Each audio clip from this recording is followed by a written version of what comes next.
Bonjour à tous. Merci d'être venus, si nombreux, et d'avoir rempli la salle. Eh bien, Secret de nature pour la première édition. C'est parti, générique.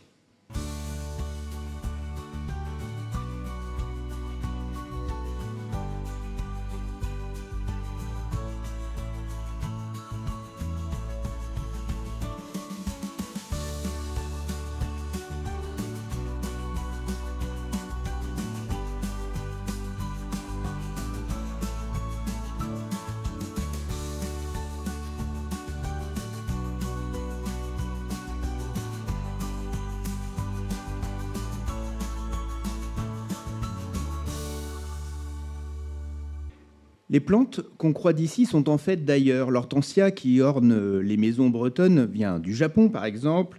La belle agapante vient d'Afrique du Sud, sans oublier les pommiers, les poiriers, les arbres fruitiers qui, eux, viennent d'Asie centrale. Donc les plantes voyagent, migrent, se moquent des frontières. Elles sont transportées par les vents, les oiseaux et évidemment les hommes. Une grande épopée qui s'écoule sur des millénaires. Et pour nous parler de tout ça, nous avons invité Yves-Marie Alain. Bonjour Yves-Marie Alain. Bonjour.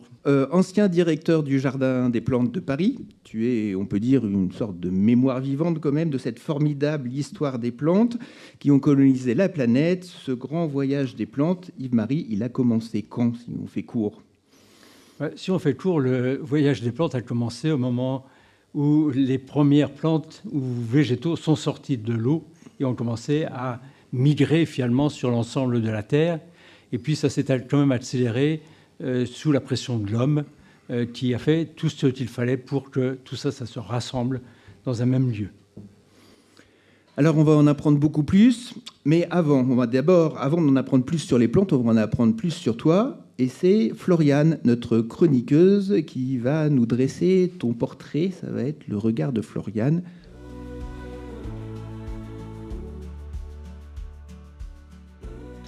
Alors, ce qui m'a frappée quand j'ai écrit votre portrait, c'est votre goût pour le voyage. Et ça commence très tôt. Vous êtes petit-fils de marin depuis plusieurs générations. Vous grandissez au sud de la Loire et au bout de votre rue, les bateaux du port de Nantes, vous les observez en rêvant d'être un jour officier de marine, ça ou bien travailler pour les eaux et forêts. Une passion transmise par votre père peut-être, qui a pour l'habitude d'acheter des petits bouts de terre et de les reboiser. Il vous amène alors tout jeune écumer les pépinières, ce qui vous a peut-être influencé plus tard dans votre parcours. Vous voyagez également à travers la musique, en pratiquant la cornemuse et le biniou avec vos frères. Et puis le temps est venu de faire vos valises pour de vrai, direction Paris ou presque, pour vos études. Vous devenez ingénieur horticole et architecte paysagiste, diplômé de l'École nationale supérieure d'horticulture de Versailles, qui se trouve dans un lieu prestigieux, le potager du roi, au château de Versailles, comme on peut voir sur l'image. Alors, est-ce que vous gardez, quel souvenir vous gardez de ce lieu incroyable ? Un excellent souvenir, d'abord comme étudiant, et le fait que les promotions étant relativement peu nombreuses, nous étions 40, et que nous vivions pratiquement tous dans le foyer des élèves, donc il y a eu, entre autres, de très nombreuses fêtes, plus ou moins voulues et acceptées de la direction de l'école, et entre autres dans ce potager. Mais c'est quand même un bel endroit, ce potager. Enfin, ça doit être agréable d'être étudiant dans un endroit avec un esthétisme comme celui-là. Alors, c'est à la fois à double tranchant, parce que c'est un esthétisme tellement rigoureux que lorsque vous êtes étudiant, vous pensez à autre chose qu'à la rigueur et aux choses bien carrées et bien conduites. Alors, après une carrière d'ingénieur horticole, vous intégrez le Muséum national d'histoire naturelle. Vous resterez 10 ans directeur du Jardin des plantes de Paris, de l'Arboretum de Chèvreloup et en charge des collections végétales vivantes. Ce poste vous permet de voyager aussi car vous représentez la France auprès d'un organisme mondial, la CITES, qui est la Convention sur le commerce international des espèces de faune et de flore sauvages menacées d'extinction et menacées par le commerce illicite. Donc, en gros, vous êtes là pour prendre des décisions pour interdire ou autoriser la commercialisation, par exemple, d'animaux, de fourrures, de bois ou de plantes tropicales. Cette fonction vous amène à parcourir les 5 continents. Vous vous déplacez, je crois, à peu près, vous êtes en déplacement 5 mois par an, à peu près, c'est ça, non? Ou 4 mois 3-4 mois. C'est déjà pas mal. Oui, c'est déjà beaucoup, effectivement. Donc, vous voyagez sur le terrain, mais également à travers les livres. Votre fonction au muséum vous donne accès à de nombreuses archives. Et ça tombe bien, car vous êtes un historien dans l'âme et vous adorez les vieux parchemins qui traitent de l'histoire botanique et de l'art des jardins. Vous avez d'ailleurs retranscrit un manuscrit qu'on peut voir sur l'image, qui date de 1789, qui fait 600 pages. Je ne sais pas si vous vous rendez compte, ça représente 1 million de caractères à retaper à l'ordinateur. Un vrai travail de fourmi que vous avez offert à des confrères s'ils souhaitaient en faire une étude, par exemple. Vous finirez votre carrière comme inspecteur général pour le ministère de l'Environnement, et ce pendant 8 ans. Vous allez réaliser de nombreuses missions, voyager encore beaucoup à l'outre-mer, en outre-mer. En plus de vos fonctions, vous êtes donc écrivain. Avant 40 ans, vous écrivez votre premier livre et vous n'arrêterez plus. D'après une source incertaine, alors moi j'ai comptabilisé 36 livres, je ne sais pas si c'est bien ça. C'est en gros ça. Alors, il y a ceux pour lesquels je suis l'auteur et le seul auteur, et il y a tous ceux pour lesquels j'ai participé, ce qui fait qu'en gros, ça fait une 60aine de titres. D'accord, rien que ça. Donc vous aimez... Je ne me considère pas comme écrivain, mais comme auteur. Pour moi, un écrivain, c'est celui qui a de l'imagination et qui fait des romans. Je n'ai jamais écrit de romans. Il n'y a pas beaucoup d'imagination dans les livres que j'écris.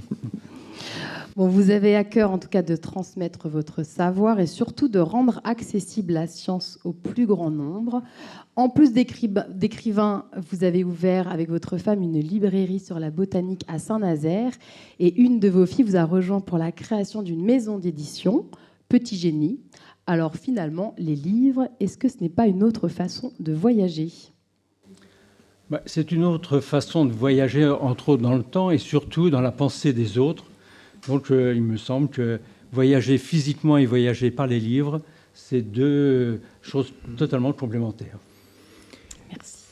C'est important pour vous le voyage dans votre vie quand même, c'est quelque chose qui a beaucoup compté ?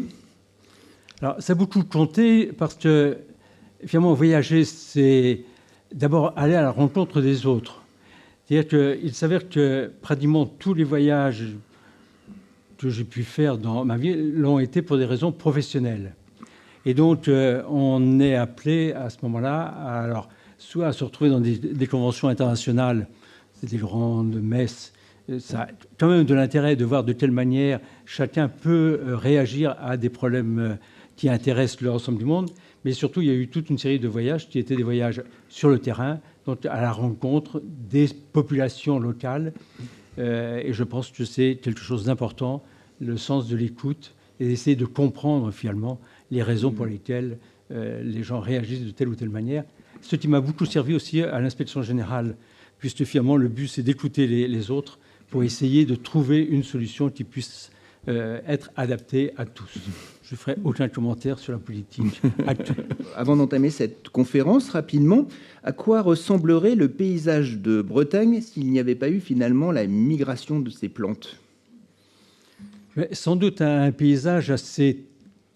Alors, tout d'abord, la question est de savoir de quelle époque parle-t-on. Parce que si on parle même de la dernière glaciation, finalement, pratiquement tous les arbres, y compris les chênes, les hêtres, tout ce que vous voudrez, tout ça, ça avait totalement disparu. Donc c'est revenu finalement à la fin des glaciations, progressivement. Et surtout, à partir du XVIIIe siècle, on a commencé à enrésiner finalement tous les paysages, enfin, dans beaucoup de régions françaises, et c'est le cas de la Bretagne. C'est-à-dire que finalement, le pin est une introduction du XIXe siècle pour des raisons de mise en valeur d'un certain nombre de landes.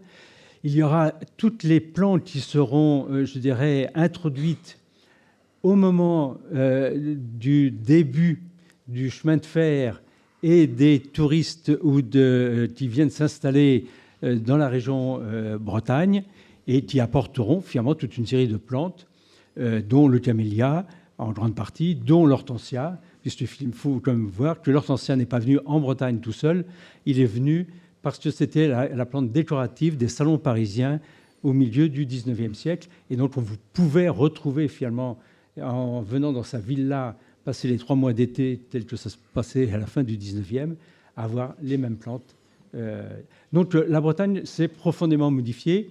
Et l'une des, je vais dire des choses intéressantes, c'est la perception qu'on a de la mer à partir de l'intérieur un peu des terres.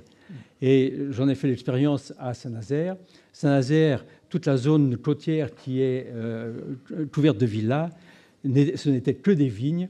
Et pratiquement 1 kilomètre en retrait de la plage, on pouvait voir la mer, alors que maintenant, on ne voit plus la mer. Et je pense qu'il y a eu, de ce point de vue-là, des modifications très, très profondes et pratiquement irréversibles des paysages par l'apport de végétaux et la manière dont on a recréé jardins et autres choses. Ça veut dire que la vue était aurait pu être beaucoup plus dégagée, il n'y aurait pas eu de conifères, enfin on aurait pu voir la mer de très loin en fait, si jamais il n'y avait pas... Oui, on avait une perception finalement du grand paysage, alors que maintenant on est enserré dans des micro-paysages et qu'on a plus justement ces notions de... Alors, ce n'est pas tout à fait vrai ici, puisque dès que vous êtes un peu sur la hauteur, vous avez une vision, je dirais, très lointaine, mais finalement, c'est des micro-lieux, alors que c'était pratiquement permanent sur les côtes. Alors, pour en savoir plus sur ces migrations des plantes, je vous propose du coup de rentrer dans un autre format, le format conférence, où durant une 40aine de minutes, Yves-Marie Alain va vous présenter son histoire, personnelle ou pas, mais de la migration des plantes. C'est donc le moment de la conférence, jingle, et nous, on revient dans 40 minutes.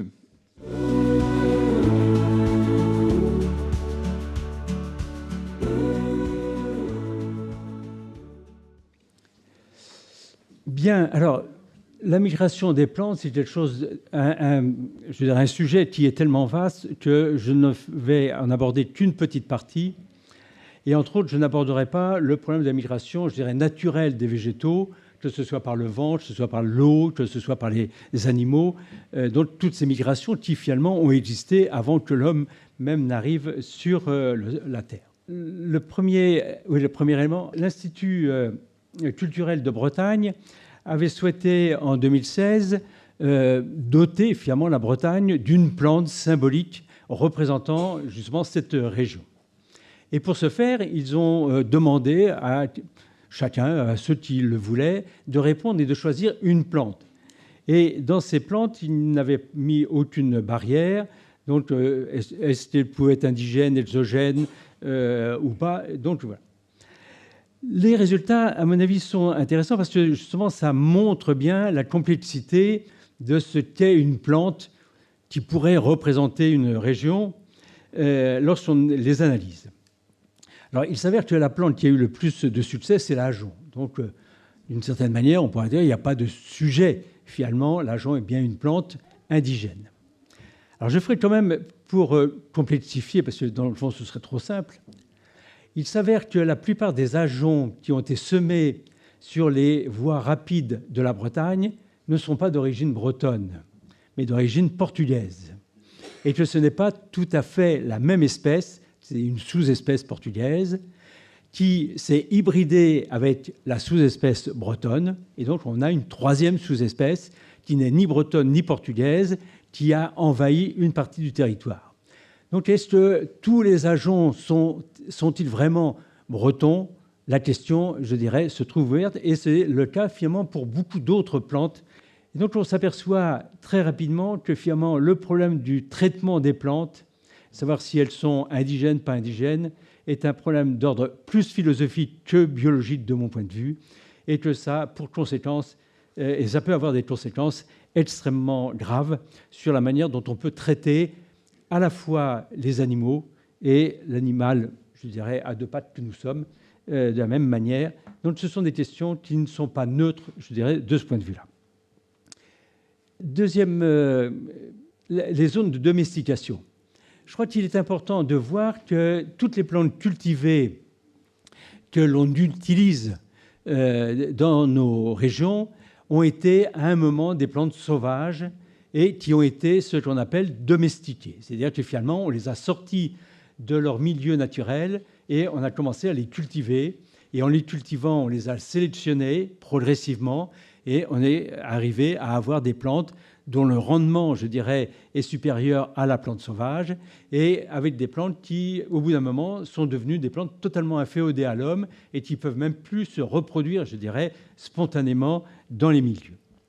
Ce qui est intéressant de voir, c'est les lieux de la domestication se sont faits pratiquement sur tous les continents et pratiquement à des périodes assez similaires, c'est-à-dire qui remontent en gros à 15 000 ou 18 000 ans, dans lequel chacun ou dans chaque région, on a eu ces domestications.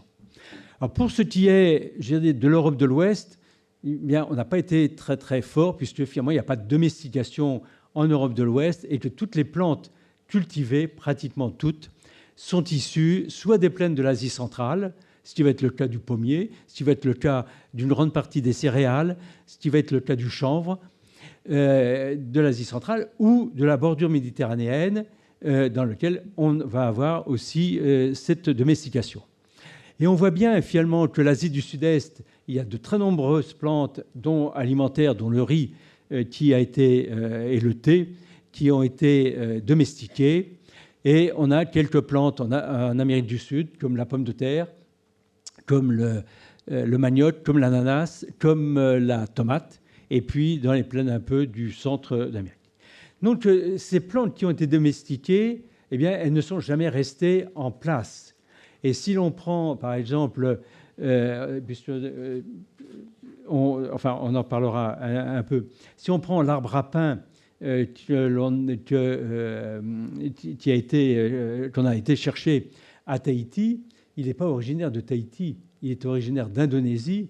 Et ce sont les Indonésiens, lorsqu'ils ont été du côté de Tahiti, qui ont emmené finalement les arbres à pain qu'ils avaient eux-mêmes domestiqués dans leur région, puisque l'arbre à pain est une plante qui n'a pas, le fruit n'a pas de graines, puisqu'ils avaient sélectionné des plantes sans graines. Si vous prenez l'ananas, on dit toujours que Christophe Colomb l'a trouvé, enfin plutôt on lui en a offert en Guadeloupe.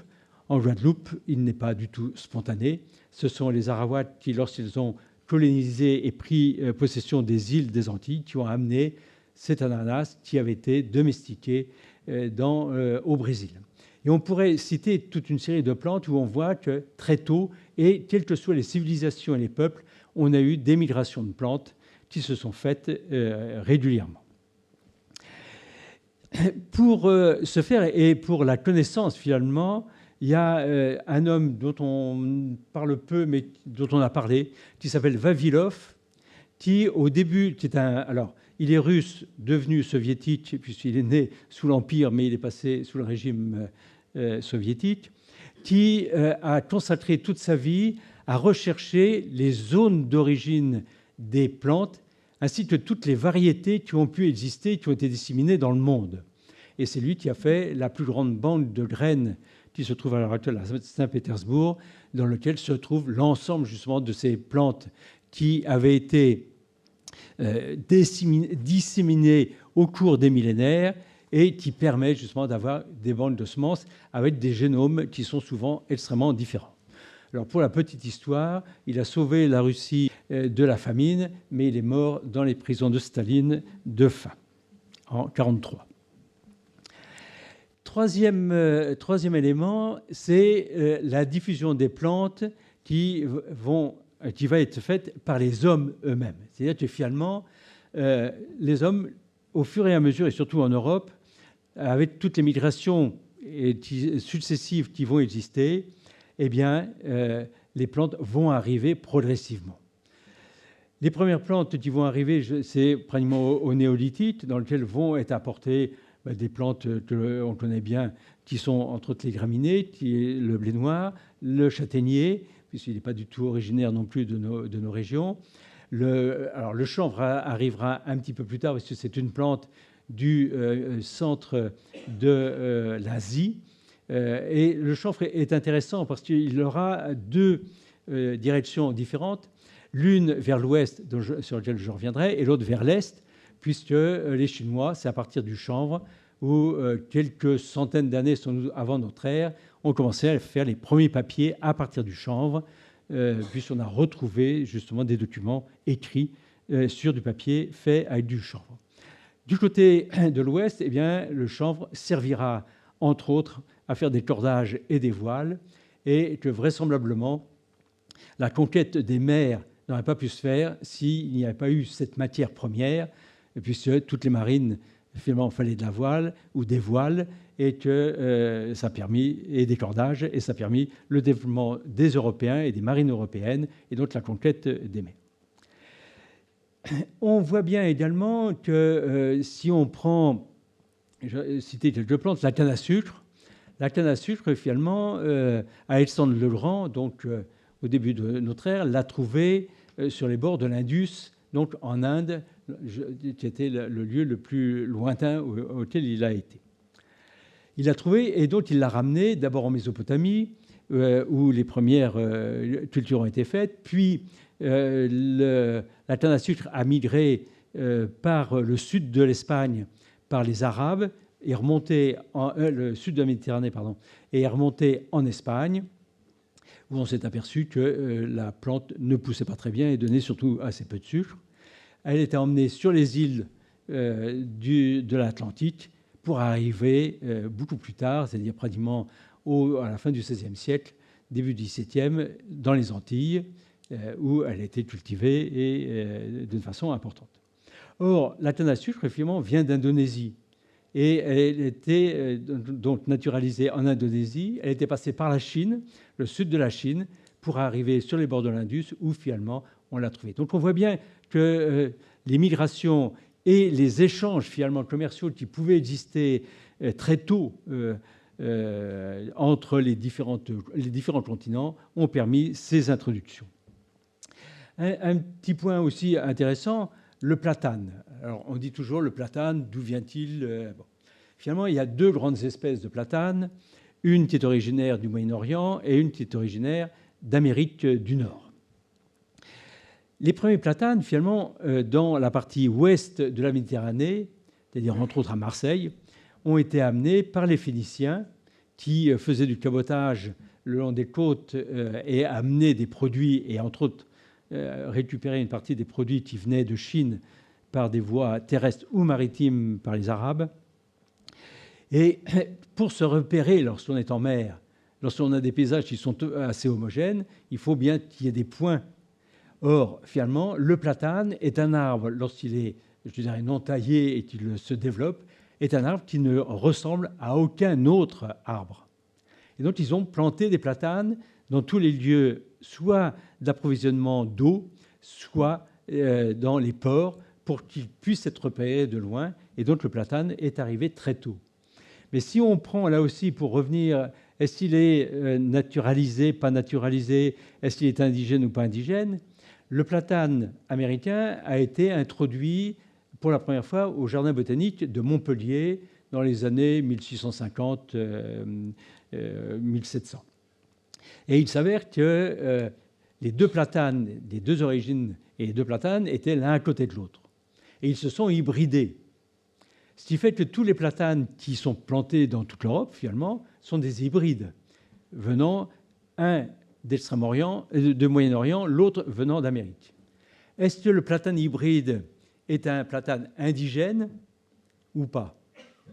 Et c'est une vraie question, parce que dans un certain nombre de documents à caractère, je dirais, écologique, mais au sens scientifique, finalement, la question est posée. Est-ce que le platane peut être considéré comme une essence indigène, puisque finalement l'hybride qui est le plus répandu est un hybride conçu, en quelque sorte, sur notre territoire. Donc, voilà un petit peu ces difficultés et le fait que toutes ces plantes vont arriver. Si on prend tous les, que ce soit l'oignon, que ce soit le poireau, l'échalote, etc., tout ça, ce sont des plantes du centre de l'Asie, qui sont des grandes plaines de l'Asie, qui sont arrivées progressivement avec toutes les invasions, chacun emmenant finalement les plantes dont il avait besoin, ne sachant pas trop ce qu'il allait trouver finalement pour se nourrir. On prétend, mais ce n'est pas vérifié, que les Phéniciens ont été les premiers à faire le tour de l'Afrique par la côte est, c'est-à-dire finalement par l'océan Indien. Or, en faisant la côte est, eh bien, ils étaient partis avec du blé et après avoir navigué 3-4 mois, ils s'arrêtaient, ils semaient le blé, ils attendaient d'avoir la récolte, ils reprenaient leur blé nouvellement récolté et ils repartaient de façon à être sûrs de pouvoir trouver des aliments et de pouvoir s'alimenter dans ce long périple. Ce n'est peut-être qu'une légende, mais finalement, ça montre bien de quelle manière beaucoup d'hommes se sont déplacés avec les plantes qui étaient autour d'eux, dont ils avaient besoin pour pouvoir être sûrs de se nourrir et de pouvoir se nourrir. La grande modification qu'il va y avoir dans la pensée va être une modification d'ordre européenne à partir du moment de la Renaissance italienne. C'est-à-dire finalement à la fin du XVe siècle, en gros. D'abord, on a découvert l'Amérique.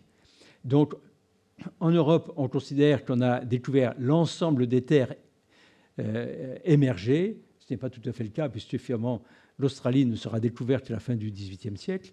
Mais enfin, on pense que toutes les terres ont été découvertes et que donc, maintenant, on peut essayer de constituer finalement une espèce d'atlas de ce type, ce qui peut exister.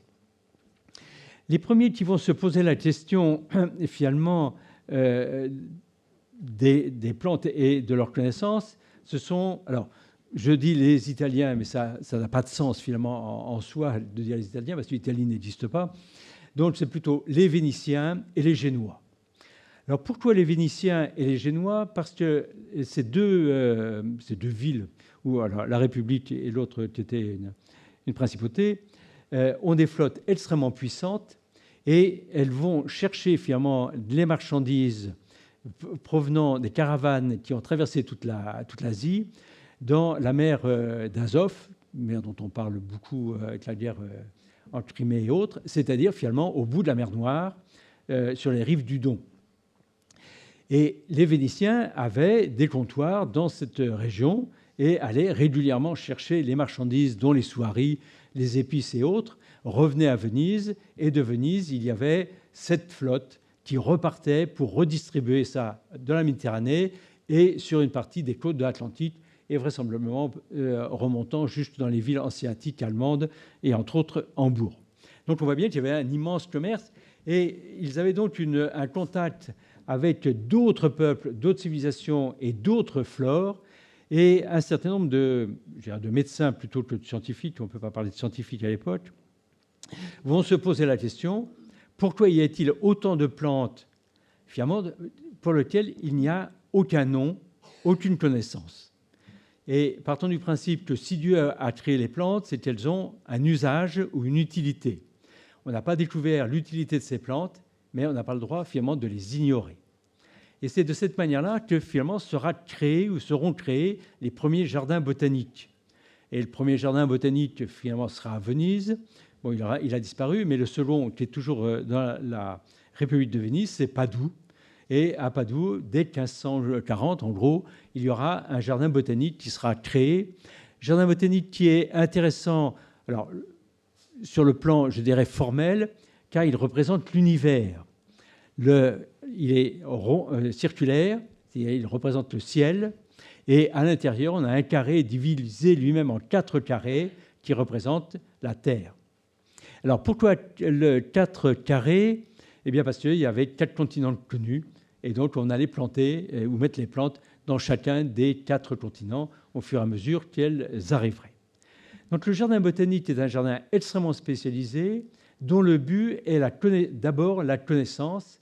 Et les premières expéditions, finalement, vont essayer de réunir ce qui a été dispersé lors du péché originel, puisqu'on est dans cette conception, je dirais, du jardin, de façon à refaire le paradis perdu.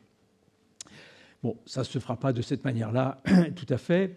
Pour une des raisons, c'est que le nombre de plantes, alors je ne sais pas si elles étaient dans notre paradis initial, bon, le nombre d'espèces qui peuvent exister de par le monde, autour de 340 000 à peu près, mais à l'époque, on considérait qu'il y avait peut-être 1000, 2000, 3000 plantes au maximum, espèces, donc on pouvait en effet les mettre dans un jardin. Et donc c'est à partir de là que vont être montées finalement toute une série d'expéditions, puisque on va essayer de réunir dans un même lieu pour des raisons de comparaison, parce qu'on va commencer non seulement à dénommer les plantes, mais à essayer de les classer les unes par rapport aux autres. C'est ce qu'on appelle la taxonomie. Alors je passe sur le...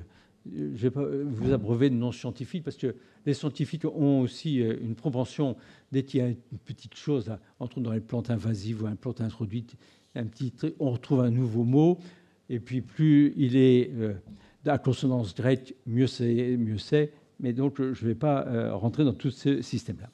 Donc, il y a la taxonomie, c'est finalement comment sont classées toutes les plantes, comment on peut les réunir en famille, puis en ordre, etc.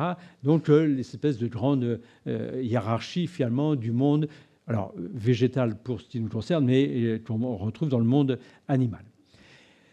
Et finalement, ça va être un gros travail. Alors, non pas qu'il n'y ait pas de dénomination des plantes dans les autres civilisations, mais il n'y a pas de classement. C'est-à-dire que lorsque l'on prend... Et il n'y a pas de nom à caractère scientifique reconnu par une communauté globale. Et si on prend, par exemple, tous les écrits des Arabes, ou des Maures, plus exactement, qui existent dès le Moyen-Âge, et dans lequel on parle énormément de plantes, alors soit alimentaires, soit textiles, soit pour de médecine, eh bien, ces plantes ne sont pas... Elles sont décrites, mais décrites d'une façon assez simpliste, finalement. Elles sont dénommées, mais sans qu'il y ait forcément le même nom pour la même plante, ou qu'il y ait un même nom pour des plantes qui sont très différentes. Et donc, le but, finalement, de la recherche botanique dès la fin du XVIe siècle va être d'essayer de normaliser finalement et de l'imposer. Et ça s'imposera finalement à l'ensemble des civilisations, puisque les Russes n'ont jamais, même les Soviétiques n'ont jamais remis en cause finalement la domination botanique européenne, puisqu'ils n'ont jamais remis en cause le fait qu'on écrive les noms avec des caractères latins, avec une dénomination latine, bien que la plupart des noms ne soient pas latins d'origine, mais ont d'une forme latine.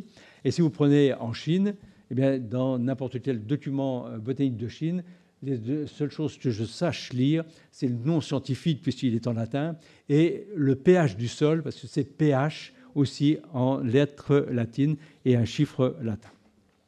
Donc, on va avoir tout ça qui va se mettre en place, et les marins vont être chargés d'essayer de ramener un certain nombre de plantes, dont un certain nombre de plantes qui sont des plantes à caractère alimentaire, parce qu'il faut quand même savoir qu'une grande partie de l'Europe a des famines extrêmement fortes, juste pratiquement au XIXe siècle, et qu'il faudra bien ramener des plantes. Une des plantes qui a été ramenée pour lutter contre la famine, c'est le dahlia. Le dahlia a été introduit par la voie de l'Espagne en 1789. C'est une date qu'on peut retenir, même si elle n'est pas symbolique pour les Espagnols, mais est arrivée en France en 1802. Le but, c'était de multiplier le dahlia, le distribuer aux paysans pour justement qu'on puisse se nourrir.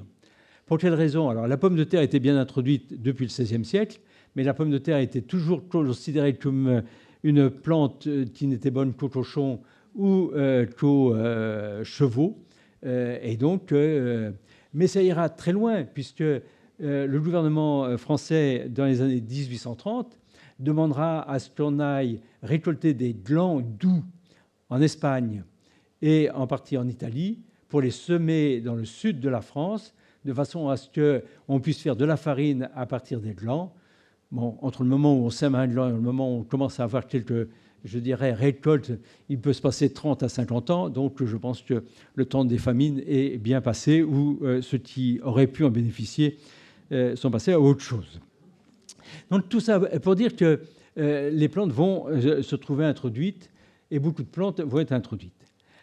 Dans ce système finalement d'introduction, on va avoir trois grandes catégories de plantes. On a les plantes qui sont introduites, mais qui finalement ne peuvent pas résister au climat de l'Europe, enfin on va dire de la France pour simplifier, de la France, et donc qui vont avoir besoin d'être dans des abris, donc dans des serres.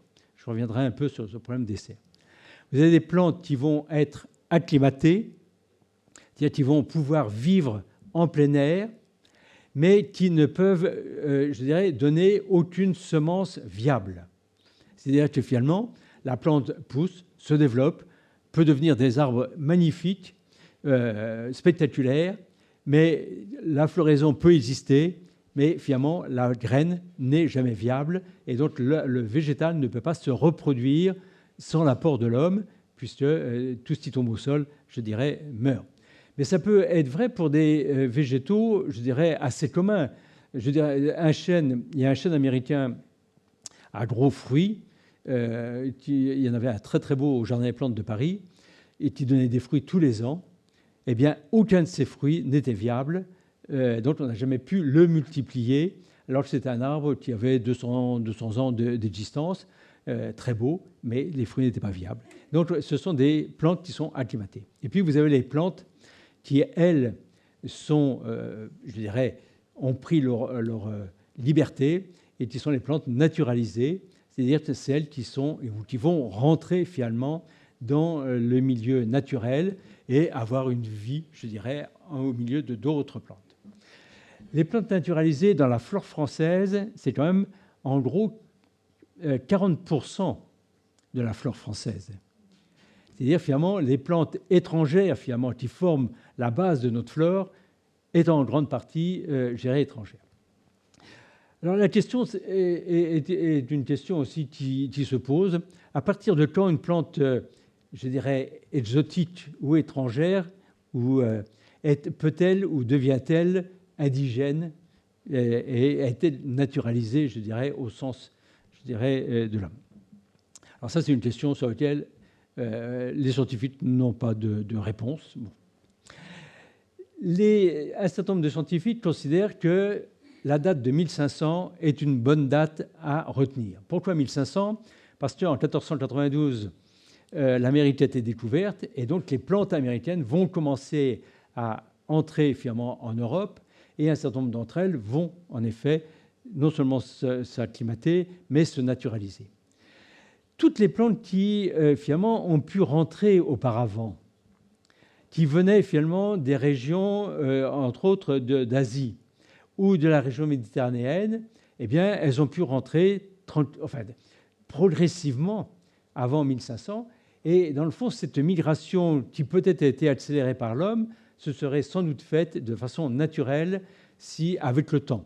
Donc on va considérer, et on considère, que toutes les plantes introduites avant 1500 sont des plantes qu'on peut considérer comme subspontanées, et non pas spontanées, mais pratiquement comme indigènes.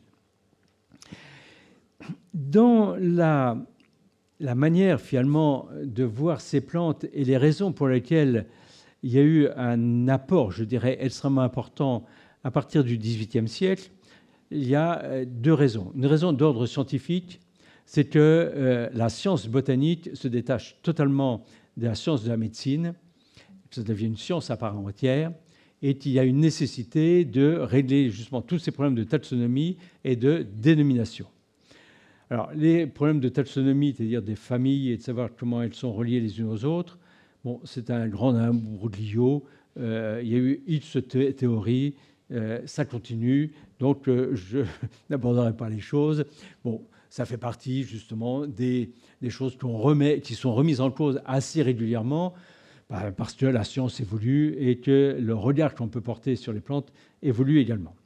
En termes de nomenclature, c'est-à-dire de quelle manière on dénomme une plante, mais finalement, on s'est arrêté à l'idée assez géniale de Linné, qui était de dire, avec deux mots, on n'a qu'un seul type, qu'un seul individu. Il ne peut pas y avoir deux individus différents avec un seul mot. Donc on a un genre et une espèce. Et avec ça, finalement, on n'a pas d'ambiguïté sur la plante qui est désignée. Cette nomenclature va se stabiliser à la fin du XVIIIe siècle parce qu'auparavant, c'est assez compliqué. Enfin, je passe là aussi sur les détails. Mais par exemple, pour certains, ils mettaient des phrases complètes. Alors, je ne sais pas si vous voyez comment retenir des phrases complètes quand vous avez 10 000, 15 000, 20 000 plantes dont il faut retenir le nom. Il y a, juste à titre d'anecdote, comment les étudiants retenaient-ils fièrement les plantes dans le jardin botanique? Alors, un jardin botanique normal, c'est des planches avec des petits carrés, et dans chaque carré, il y a une plante. Donc, jusque pratiquement en gros, fin XVIIIe siècle, il y avait un plan du jardin botanique, donc écrit, il y avait le nom des plantes, et il y avait un numéro ou une lettre au début de chaque grande planche. Et l'étudiant devait aller en bibliothèque, apprendre la lettre qui était au début de la planche et apprendre par cœur toutes les plantes qu'il y avait dans la planche. Et ensuite, il allait sur le terrain pour dire, selon le plan, telle plante, c'est un tel, un tel, un tel, un tel. Et ils apprenaient donc par cœur. À partir du XVIIIe siècle, on a mis au point un système d'étiquetage. C'est-à-dire, on a mis des étiquettes devant chaque plante, ce qui est quand même plus simple pour s'y retrouver. D'autant plus que je ne suis pas certain que certains étudiants ne prenaient pas le plan à l'envers et dénommaient d'une façon erronée, je dirais, les plantes. Donc il va y avoir, je dirais, au XVIIIe siècle, ce côté, je dirais, extrêmement important, je dirais, sur le plan scientifique. Il y a une deuxième chose qui, au moins pour tout ce qui est de l'Europe, enfin, ou tout au moins, oui, de l'Europe, c'est la modification que la société dans son ensemble va porter, les modifications que la société va porter sur son regard sur les plantes et sur la nature. Et la création finalement des jardins dits anglais ou anglo-chinois, enfin, ou paysagers, peu importe, va amener une révolution finalement dans l'emploi de beaucoup de végétaux et dans les introductions qui vont être demandées par les pépiniéristes et par les paysagistes. Le jardin à la française, pour se faire simple, c'est un jardin relativement simple. C'est un jardin complexe, mais qui ne se préoccupe finalement du paysage qu'en été, lorsque le soleil est au zénith. Donc, c'est un jardin dans lequel on ne se promène pas au lever du jour et on ne se promène pas au coucher du soleil. On ne se promène pas l'hiver, on ne se promène pas au printemps non plus. On se promène au moment où, je dirais, tous les végétaux ont leurs feuilles et finalement, les problèmes de couleur et autres ne sont pas une préoccupation. Et du reste, à la cour de Louis XIV, il ne pouvait pas y avoir de fleurs dans le jardin. Pourquoi il ne pouvait pas y avoir de fleurs? Parce que la nature ne pouvait pas contrecarrer la présence du roi et de sa cour chamarrée. C'est aussi simple que ça. Les seules fleurs qui pouvaient exister étaient au Petit Trianon, parce que c'était le jardin particulier du roi où il n'était pas en représentation. Mais le reste, il n'y avait rien. Donc, toutes les fleurs que l'on voit, ce sont des inventions du XIXe siècle et pas, je dirais, de cette partie-là. Lorsque va arriver le jardin paysager n'est pas conçu par les jardiniers. Il est conçu par des artistes. Alors, ils sont soit des sculpteurs, soit des peintres, soit éventuellement des géographes, des cartographes, c'est-à-dire des gens qui analysent le grand paysage et qui savent en tirer, je dirais, les éléments principaux.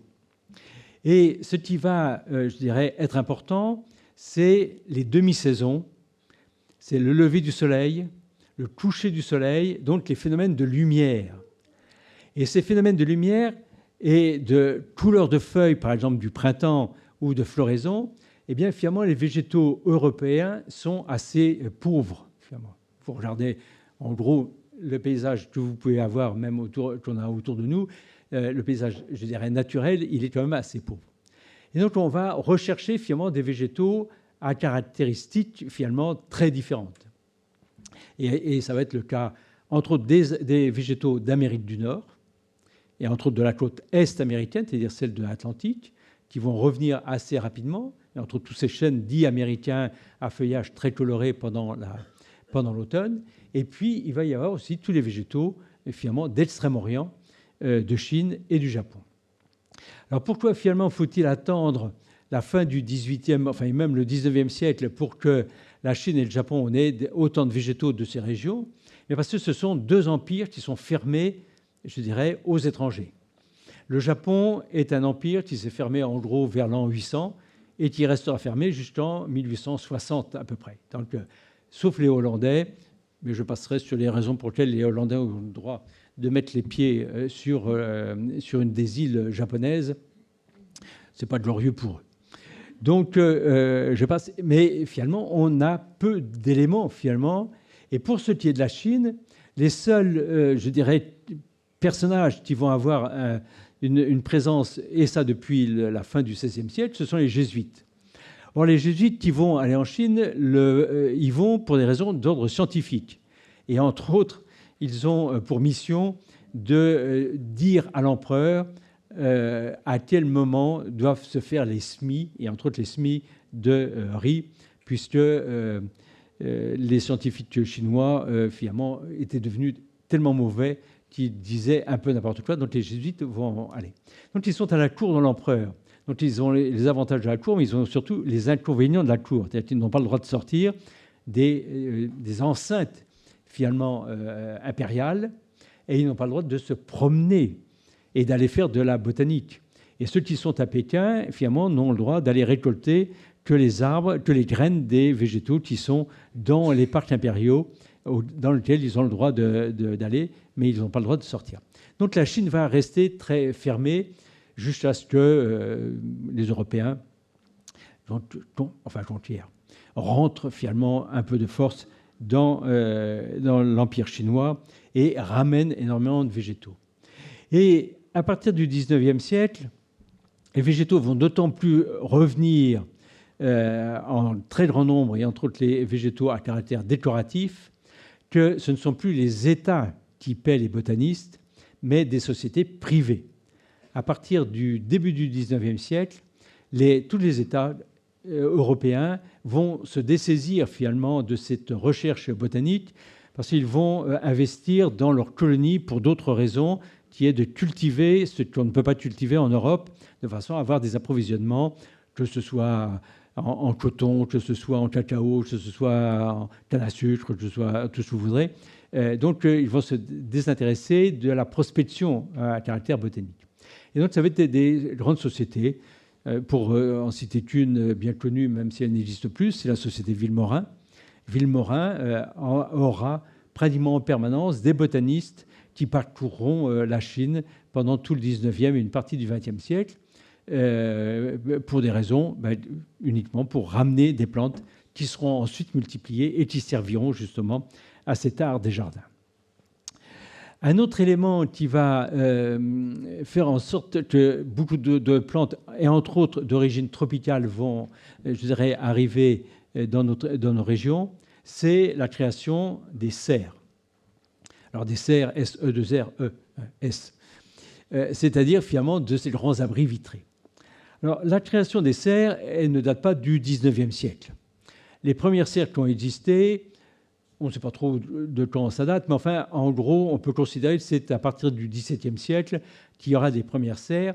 Et les premières serres, finalement, correspondent un peu à celles que l'on a à l'heure actuelle. Ce sont dans les pays, c'est en Flandre. C'est-à-dire, finalement, la Belgique et les Pays-Bas, un petit peu je dirais la Rhénanie, où on va commencer à avoir des serres et des abris. Alors, pour quelle raison? Bien parce que les seigneurs, finalement, ont quand même pas mal voyagé. Ils ont été, entre autres, en Italie ou quelquefois même jusqu'en Palestine. Ils se sont aperçus qu'il y avait quand même des fruits qui étaient intéressants, comme la pêche, comme le raisin, et que donc, pour pouvoir en avoir dans leur région, il n'y avait qu'une seule solution, c'est de pouvoir les cultiver. Et donc, pour pouvoir les cultiver, il fallait les protéger. Et donc, il y avait des serres.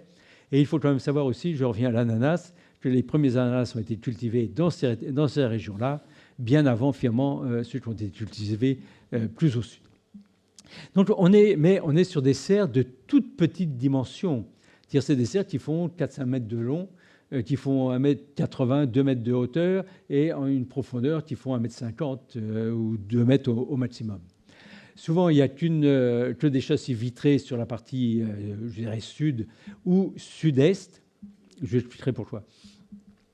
Sud-est, et un chauffage, qui est un chauffage, soit avec des brûlots où on fait chauffer, on met des chaufferettes qu'on met à l'intérieur de la serre, avec tout ce que ça comporte, en sachant qu'au XVIIIe siècle, XVIIe et XVIIIe siècle, on a la petite ère glaciaire, et que dans un certain nombre de régions, les fleuves sont gelés pendant plusieurs mois, avec des épaisseurs qui peuvent être extrêmement importantes, puisque c'est une période dans laquelle on traversait la Loire à pied assez régulièrement. Même en 1910, ça a encore existé. Malromère se souvient d'avoir traversé la Loire à Nantes sur la glace. Donc c'est pour dire qu'on était dans des périodes très difficiles. Et à la fin du XVIIIe siècle, finalement, il va y avoir une triple révolution d'ordre industriel. On va maîtriser le fer et la fonte. On va maîtriser le chauffage par thermosiphon, c'est-à-dire envoyer de l'eau chaude dans des tuyaux. Et on va maîtriser la fabrication du verre avec des verres qui vont être de grandes dimensions. Ils n'ont pas des petits verres qui faisaient 10 par 20. C'est les petits carreaux qu'on a sur certaines maisons. C'est parce qu'on ne savait pas faire des verres plus grands. Donc, on va avoir des grands verres. Et cette modification, je dirais, d'ordre technologique, on va avoir les premières grandes serres qui vont faire 10, 15, 20 mètres de hauteur, 30 mètres de hauteur, sur des dimensions qui vont faire plusieurs dizaines, voire centaines de mètres carrés. Et donc, on va totalement modifier, je dirais, les rapports que l'on a. Et avec cette très grande serre, on va pouvoir aussi planter tous les végétaux en pleine terre et non pas les laisser dans des pots. Et les plantant en pleine terre, eh bien, on va avoir des arbres qui vont pouvoir se développer, des arbres tropicaux. Et donc, on va recréer, au cours du XIXe siècle, la fameuse forêt vierge, qui n'est sans doute vierge nulle part, et je dirais, dans lequel on va mélanger, c'est ça qui est extraordinaire, c'est que finalement, on va mélanger toutes les fleurs, je dirais, tropicales ou équatoriales, dans un même lieu. Donc, on va recréer des images de la forêt équatoriale qui sont des images qui ne correspondent pas à une réalité, puisqu'on va mettre des plantes d'Amazonie en même temps que des plantes qui viennent d'Indonésie ou d'Afrique, et on fait un grand... Et c'est ce qui va donner aussi des idées, finalement, de création de toutes ces plantes qui vont servir aussi et qu'on va mettre dans les appartements ou dans les maisons. Donc, on s'aperçoit que la nécessité de faire venir les plantes, elle est quand même très multiple, et que beaucoup de plantes ne sont pas venues du tout pour des raisons alimentaires, donc, puisque les trois quarts sont venus pour des raisons d'ordre scientifique, et de façon à pouvoir les étudier. Parce que très tôt, dès le XVIIIe siècle, les botanistes s'étaient aperçus quand même qu'il était plus simple d'étudier, que ce soit à Paris, à Leyde ou à Kew, c'est-à-dire près de Londres, les plantes dans des serres ou dans un lieu, je dirais, dans lequel on pouvait réunir toutes les plantes, plutôt que d'essayer d'aller les voir dans leur pays d'origine, où on sait que de toute façon, on ne pourrait pas toutes les voir. Donc, voilà. Alors, autre élément, finalement, dans ce problème de la dispersion des plantes, c'est le problème des graines. Très tôt, finalement, on va s'apercevoir qu'il y a deux types de graines. Il y a les graines dites orthodoxes et les graines dites récalcitrantes. Bon. Alors, les graines orthodoxes, c'est celles qui veulent bien dormir aussi longtemps que l'homme le souhaite et qui peuvent germer à tout moment lorsqu'on les sème.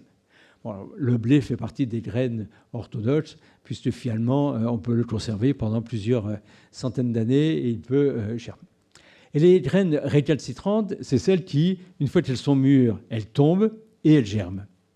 Et donc, ces graines récalcitrantes, finalement, sont très difficiles à faire voyager, puisque si vous les mettez dans n'importe quel bocal, soit elles germent, et quand elles arrivent en Europe, le germe est mort, soit vous ne les ramassez pas, et puis... Donc, alors, sachez que pour ce problème de graines, une anecdote. Au muséum, on échangeait beaucoup de graines avec, je ne sais plus combien, 200 ou 300 jardins botaniques dans le monde. Et entre autres, on recevait des graines de chêne américain. Donc on s'arrangeait et on demandait finalement que les enveloppes envoyées par la poste des États-Unis partent soit en fin de semaine, soit en tout début de semaine, de façon à ce qu'elles puissent arriver à Paris le jeudi soir pour qu'on puisse les avoir le vendredi. Parce que si elles arrivaient le vendredi et qu'on allait les chercher que le lundi, eh bien, comme le fait de passer dans l'avion, les glands germaient, si on attendait trop, ou dans les salles de tri de la poste, eh bien, on avait des glands qui étaient germés, dont le germe était perdu, et donc on ne pouvait pas avoir de nouvelles variétés. Alors, il y a des règles non écrites entre botanistes et qui ont été mises en place, en gros, dès la fin du XVIIe siècle, qui est tout d'abord qui est la notion d'échange. Et la notion qu'aucune plante et aucun végétal n'appartient au pays dans lequel il se trouve, mais qu'il appartient à l'humanité. Il y a eu un très bel exemple, et un très bon exemple, c'est lorsque les Prussiens ont attaqué, ont fait le siège de Paris en 1870. Ils ont ils ont envoyé des obus sur les serres de Paris et sur le jardin des plantes. Et tous les scientifiques à Berlin ont écrit une lettre à leur Kaiser en leur disant « Vous êtes en train de détruire non pas des biens appartenant aux Français, mais des biens qui appartiennent à l'humanité. Donc on ne bombarde pas et on ne détruit pas ce qui appartient à l'humanité. » Les Américains n'ont pas fait la même chose sur l'herbier de Berlin, puisque lui, il a brûlé pendant la guerre à la suite des bombes, alors que c'était sans doute l'herbier le plus riche au monde de la flore de l'ensemble de l'Asie. Alors, ce qui est important, c'est que les botanistes, lorsqu'ils font ce qu'on appelle des parts d'herbier, c'est-à-dire ces plantes séchées, ils n'en font jamais une, ils en font 3, 4, 5. Et depuis le XVIIe siècle, eh bien, le botaniste envoie une part d'herbier à son institution, c'est un peu normal. Il l'envoie à une autre institution, même si, je dirais, politiquement, on n'est pas dans le même camp. Et c'est ainsi que toutes les plantes qui étaient justement à Berlin étaient en double à Paris, étaient en double pour une grande partie en Angleterre ou aux Pays-Bas. Ce qui fait que, je dirais, tout n'est pas perdu. Et ça, c'est un élément, je trouve extrêmement intéressant, c'est que finalement, ça n'appartient pas et que l'on sait que dans un lieu, ça peut être détruit, donc il faut disperser les choses. Il en sera de même lorsque les Anglais saisiront des biens, des navires français et dans lesquels il y a des objets d'histoire naturelle, alors que ce soit des plantes, que ce soit des animaux, que ce soit des minéraux, eh bien, pendant très longtemps, les Anglais vont considérer que ça n'appartient pas, qu'ils n'ont pas de raison de les saisir, que ça appartient à la science et que ça doit revenir aux scientifiques, quelle que soit la nationalité qu'il peut avoir, ça doit lui revenir. Et très tôt, finalement, a été mis un système d'échange de graines, justement, entre tous les jardins botaniques, de façon à ce que s'il y avait trop de graines récoltées sur une plante qui pouvait ne pas exister dans tel ou tel autre jardin botanique, eh bien, il puisse y avoir ces échanges.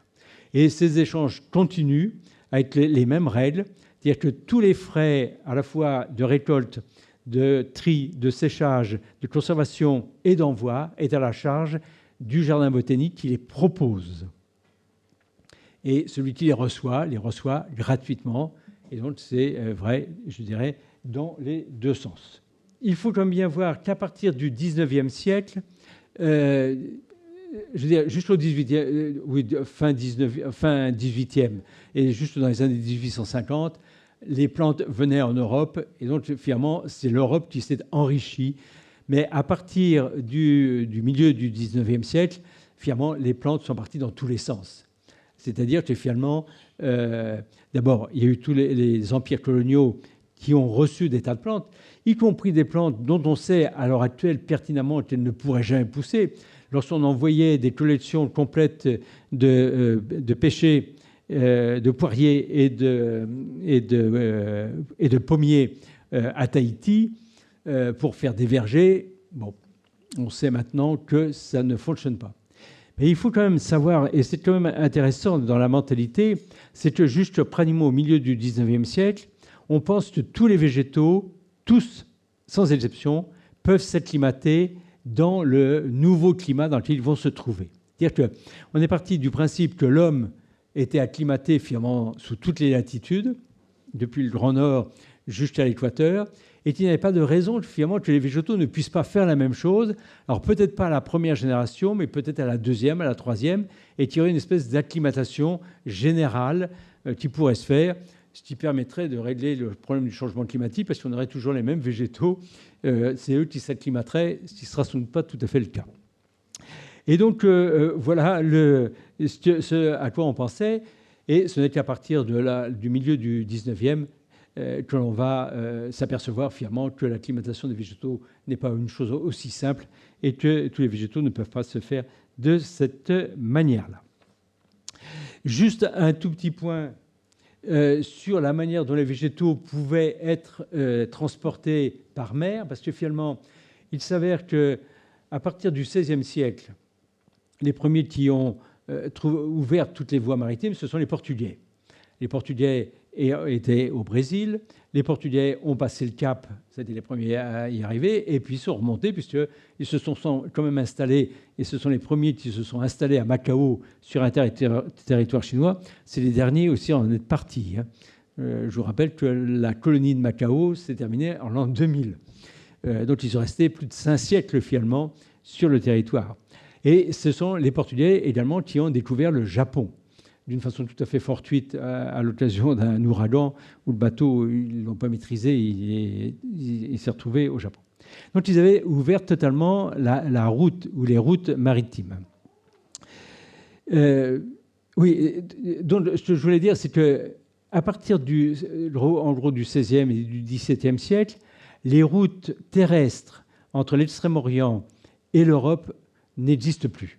C'est-à-dire que finalement, les peuples de l'Asie centrale sont toujours plus ou moins en révolte, et donc il n'y a plus moyen finalement de traverser d'une façon, je dirais, relativement intéressante et surtout sécure l'ensemble du territoire. Et donc le seul moyen que vont avoir les Européens, c'est finalement la route maritime. Alors il faut savoir quand même qu'un bateau qui partait de Macao et qui allait, que ce soit à Lorient, à Nantes ou à Brest, c'était quand même entre 5 et 7 mois de navigation. Donc, pensez à des végétaux qui sont vivants, qu'on a mis dans des caisses qu'on trouvait, qu'on met sur un pont d'un navire, en sachant que ce sont des petits, des petits. Ils font 30, 40 mètres, 50 mètres de long, au maximum 5 ou 6 mètres de large, qui a 100, 150, 200 personnes à bord pour les manœuvres.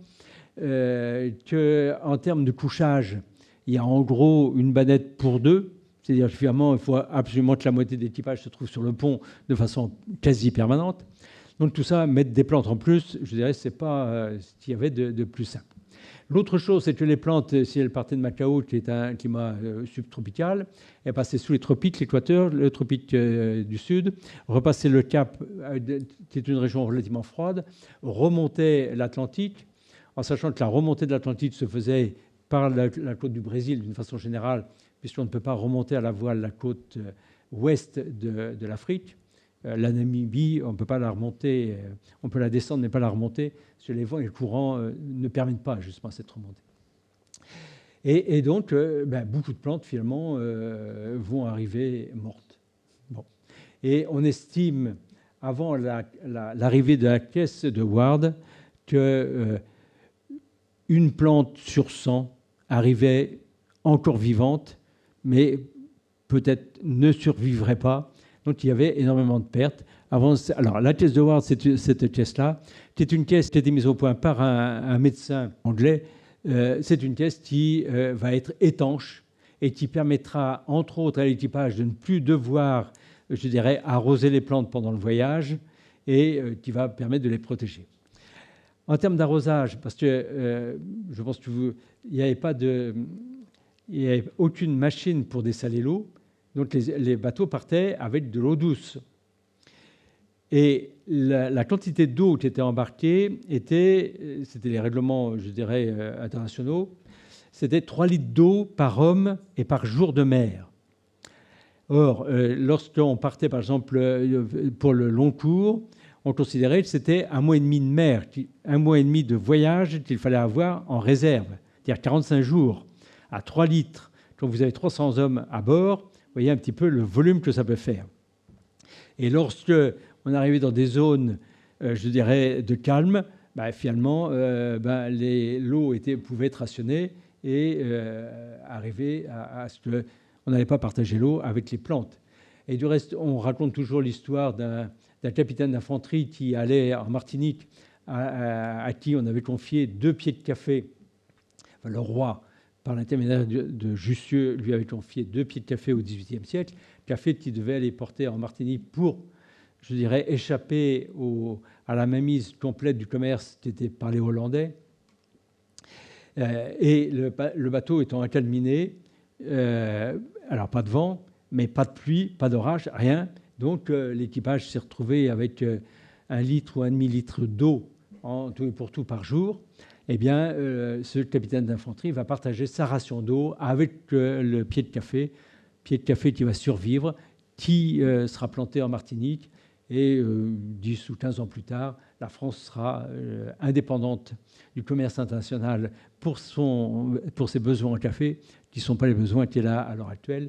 Mais donc on voit que ce problème de l'eau est quelque chose d'extrêmement important.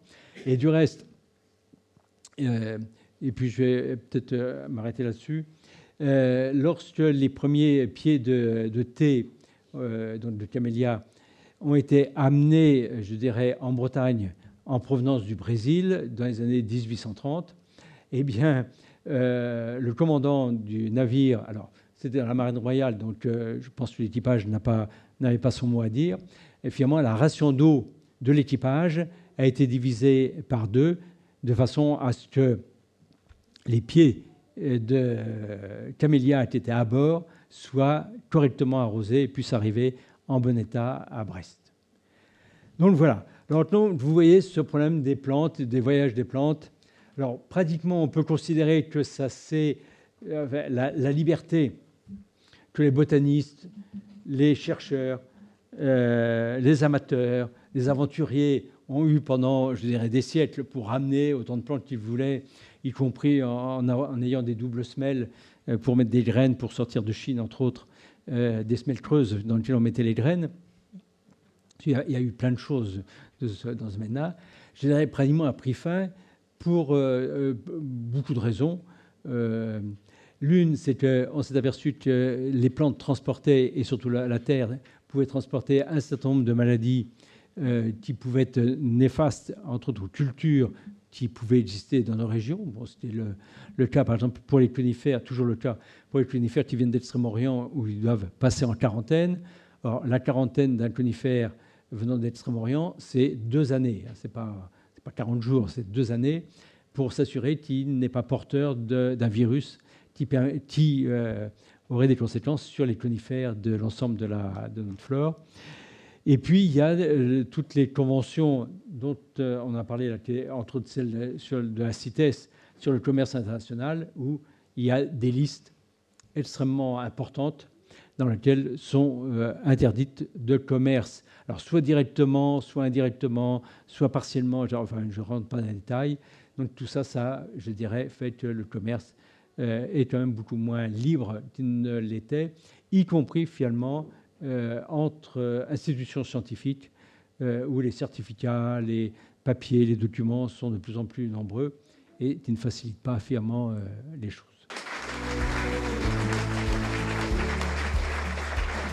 Merci Yves-Marie. Donc sur le plateau, pour continuer, nous avons Martine qui va nous présenter une rubrique livre. Martine, je ne sais pas, pour ceux qui ne la connaissent pas, qui est institutrice à l'école de Médréac. Et puis nous avons Félix qui va animer une rubrique science. Alors, c'est Martine qui ouvre le feu, on pourrait dire, avec une présentation des livres de Yves-Marie et aussi, je crois, des livres pour les enfants. Martine, c'est à toi, jingle.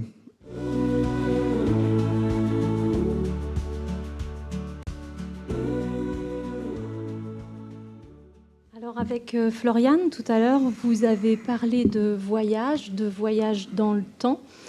Et je trouve que cet ouvrage, en fait, ce livre, une histoire des jardins potagers, je vous le présente, vous nous offrez l'opportunité de redécouvrir l'histoire de France en entrant par la petite porte du jardin potager, si je puis me permettre.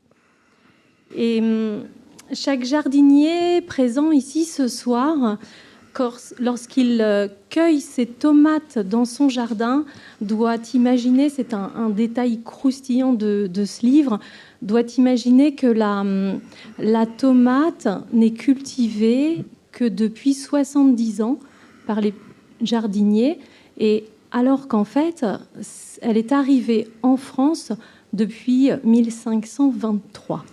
Donc voilà, il y a un petit décalage, et en 1523, elle était là uniquement pour décorer. Elle a mis presque 400 ans pour être consommée par la population. C'est ça. Alors, est-ce qu'il y a un fou qui a osé la goûter? Oui, alors, il y a une raison presque très scientifique, c'est que la tomate, comme la pomme de terre, ont été classées dans la même famille que la belladone. Et la belladone, c'est embêtant. Et la belladone étant une plante qu'on connaissait bien pour d'autres raisons, je dirais, on a pensé que les fruits et les plantes qui venaient et que les scientifiques avaient classés dans la même famille devaient être toxiques également. Donc c'est la raison pour laquelle finalement il y a plus une odeur quand même assez forte de la tomate, etc. On considérait que c'était un symbole de la mort. Donc tout ça a fait qu'on n'a pas consommé la tomate tout de suite, mais on s'en est servi comme plante décorative. Parce que les premières tomates qui sont arrivées sont des tomates lianes, comme à petits fruits et de couleur jaune. Donc on les a cultivées, on les a mis dans les jardins d'ornement comme plantes décoratives, entre autres en Italie, enfin chez les Génois, très tôt. Alors, effectivement, dans cet ouvrage, vous allez retrouver énormément d'anecdotes croustillantes. C'est vraiment un plaisir de lire ce livre. Et vous allez apprendre beaucoup de choses sur les semis, les différents types de jardins, les jardiniers. Enfin, vraiment, c'est très, très riche. Et il y a aussi un immense plaisir à feuilleter cet ouvrage parce qu'il y a beaucoup de belles photographies, de beaux dessins. Donc c'est un plaisir, il y a une acquisition de savoir et il y a un plaisir pour l'œil en fait aussi. Donc voilà ce que je voulais partager en tout cas sur ce livre.